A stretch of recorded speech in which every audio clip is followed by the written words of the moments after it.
A gente conversa agora com o Gustavo Cunha Mello, especialista em gerenciamento de risco. Tudo bem, Gustavo? Bom dia. Oi, Raquel, boa tarde. Dia. Boa tarde, Raquel. Mais uma tragédia, né, Gustavo, que a gente comenta aqui. A moradora me chamou a atenção que ela disse nessa entrevista ao Diego Aidar que ela foi alertada, mas que ela não tinha para onde ir, então ela não saiu. Isso se repete em várias situações como essa que a gente vê de tragédias em que pessoas morrem e ficam soterradas. Alguma outra coisa que a Defesa Civil possa fazer para que não haja mortes, não haja tragédia, além de avisar as pessoas para saírem? Bom, a solução ideal, é importante repetir, seria a remoção das pessoas de área de risco. Isso não é uma realidade apenas do estado do Rio de Janeiro, tem no Brasil inteiro, mas isso é praticamente impossível. Há um déficit habitacional impressionante, então uma série de pessoas vivem em áreas de risco. Em especial, o estado do Rio de Janeiro, no começo do governo Cabral, criou uma solução paliativa, que foram as sirenes, a instalação... E nesse morro não tem? Nesse morro, especificamente, Boa Esperança não tem, que era para criar núcleos descentralizados de defesa civil, está previsto em lei desde 1975, e quando ocorre uma chuva muito forte na cidade inteira, é impossível que a Defesa Civil e o Corpo de Bombeiros atuem em todo o estado ou toda um município. Então, a descentralização previa treinamento das pessoas, fornecimento de material, de macas, a instalação de sirenes, pluviômetros, etc., e até o treinamento dessas pessoas para que pudessem analisar se a área está com maior ou menor risco. Num plano de emergência, né, de contingência, de você evacuar essas pessoas, teria que ter para onde evacuar. Não adianta simplesmente você mandar essa senhora sair da casa dela sem dizer para onde ir. A pessoa mora numa comunidade carente, ela está em fragilidade, ela não tem para onde ir, não existe, senão nem morava ali. Uhum. Então é inócuo, não tem efeito nenhum você simplesmente mandar a pessoa sair de casa, ainda mais chovendo, sai de casa, ela vai para onde? Não tem para onde ir, ainda vai sair na chuva, não faz nenhum sentido isso. Infelizmente, essas NUDECs, depois da crise que aconteceu aqui no estado do Rio de Janeiro, foram abandonadas e os treinamentos não são repetidos, enfim, é mais do mesmo que estamos vendo aqui. Gustavo, a Prefeitura de Niterói disse em nota que a Defesa Civil, as Secretarias de Saúde, Assistência Social, Obras e Companhia de Limpeza estão atuando no local, em conjunto com o trabalho do Corpo de Bombeiros e da Defesa Civil Estadual. E a Prefeitura afirma ainda ter investido 150 milhões de reais em obras de contenção em 50 encostas da cidade. Investimentos suficientes, Gustavo? A gente sabe que são muitas as áreas de risco aqui no Rio de Janeiro e pelas imagens, né, que a gente está vendo aqui, o trabalho dos bombeiros.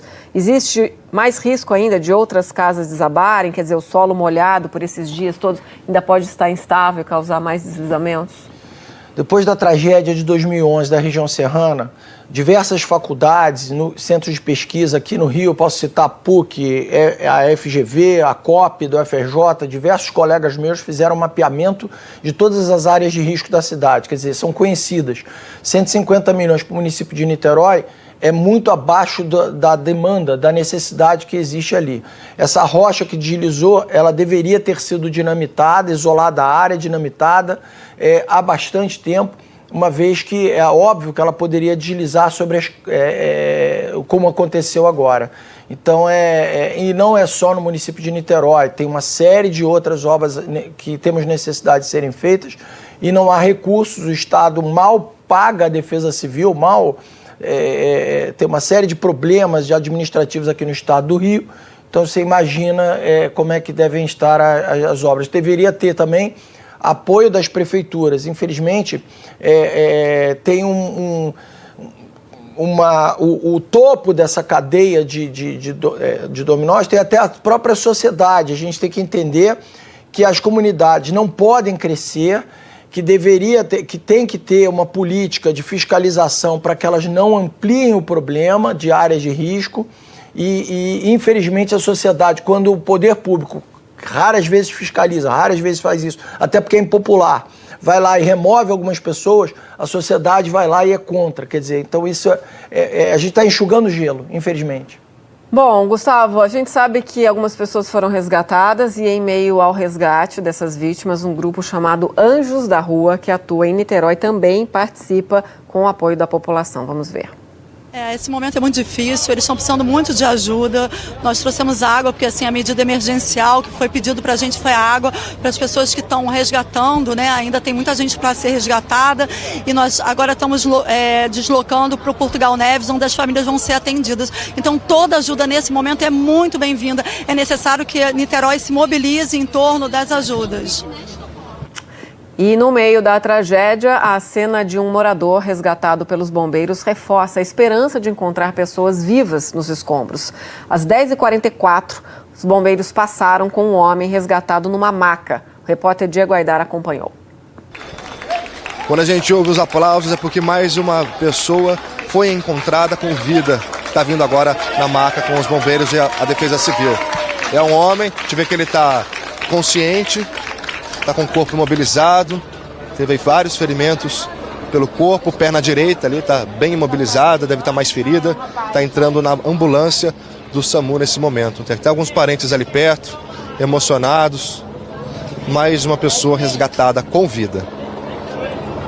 Isso dá uma esperança para todo mundo, né, Gustavo? Agora, me lembrei aqui que sempre que acontece uma tragédia dessa, você fala sobre a diferença de desabamento de estruturas e deslizamento de terra, né? Quando há um desabamento, as estruturas ainda permitem alguma entrada de ar para uma possível vítima ali embaixo e quando há um deslizamento, a terra preenche muitas vezes esses espaços. Nesse caso, a gente tem as duas situações.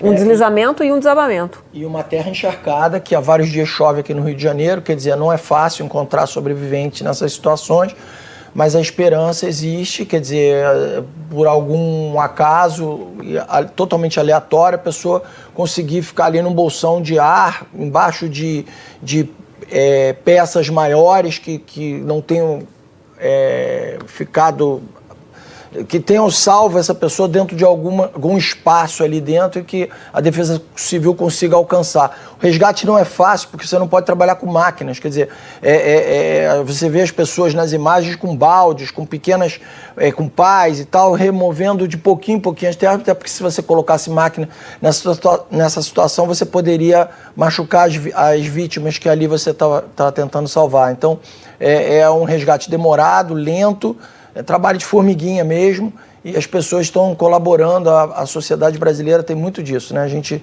se une no momento triste e consegue, com muito esforço e criatividade, suprir a ausência de estrutura até que a Defesa Civil possa vir a ter. Gustavo, muito obrigada mais uma vez. Gustavo Cunha Mello está sempre aqui com a gente para falar sobre isso. Infelizmente, mais uma tragédia. Infelizmente. Muito obrigada. Eu que agradeço.